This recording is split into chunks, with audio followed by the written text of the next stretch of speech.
তো নমস্কার বন্ধুরা, এখানে আজকে তোমাদের সাথে শেয়ার করবো নিরামিষ আলু চপ। এখানে কোথাও আলু সিদ্ধ হচ্ছে, চলো বাকি প্রসেস শুরু করি। তো আলুর চপ বানাবার জন্য বাদাম ভেজে নেবো। বাদাম ভাজা হয়ে গেছে, তুলে রেখে নেবো। এবার মশলাটা ভেজে নেবো। এখানে মশলা দিয়েছি জিরা, কাঁচা লঙ্কা, কাঁচা লঙ্কা বেটে নিয়েছি, আর হলুদ গুঁড়ো, ধনে গুঁড়ো দিয়েছি। তো দিয়ে দেবো।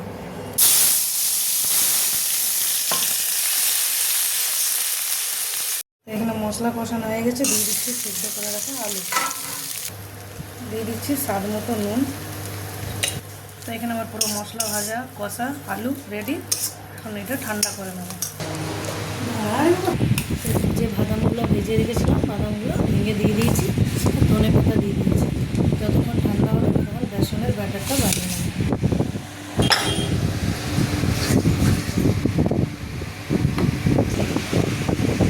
দিয়ে দিচ্ছি হলুদ গুঁড়ো,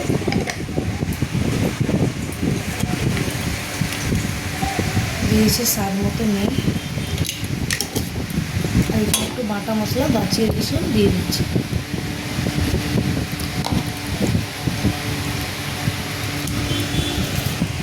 দিয়ে একটু জল দিয়ে খুব ভালোভাবে একটা ব্যাটার বানিয়ে নিতে হবে। এইভাবে বেসনকে খুব ফেটতে হবে, তাতে চপগুলো খুব মচমচে হবে। যত বেশি বেসনকে ফেটা, তো এইরকম একটা ব্যাটার বানিয়ে নিতে হবে। খুব বেশি পাতলাও নয়, খুব বেশি মোটাও নয়, মিডিয়াম। এরকম একটু জল হাত করে রসুন গোল গোল বানিয়ে পেড়ার মতো গোল বানিয়ে পেড়ার মতো বানিয়ে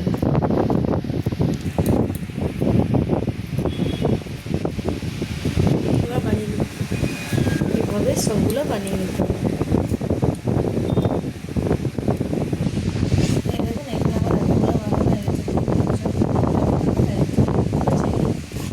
এখানে কড়াইয়ে বসিয়ে নিয়েছি সর্ষের তেল। আগে তেলটা চেক করব, গরম হয়নি এখানে।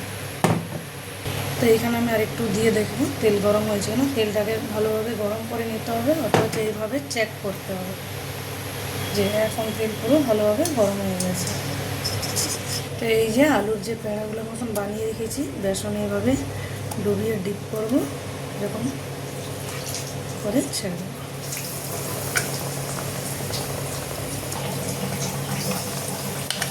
এইভাবে সব আলু চপগুলো ভেজে নেব।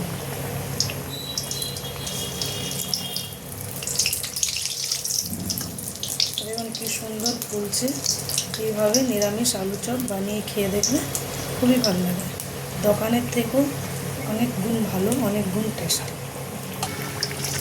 তো আমার নিরামিষ আলু চপের রেসিপি তোমাদেরকে কেমন লাগলো তোমরা নিশ্চয়ই জানাবে। ভালো লাগলে লাইক সাবস্ক্রাইব করবে, তো কমেন্ট করে তো জানাবেই কেমন লাগলো, তাতে আমাকে খুব খুশি লাগবে। তো এইভাবে ইপিট উপিট লাল করে ভেজে নিতে হবে। যে দেখো কি সুন্দর বড় বড় আলু চপ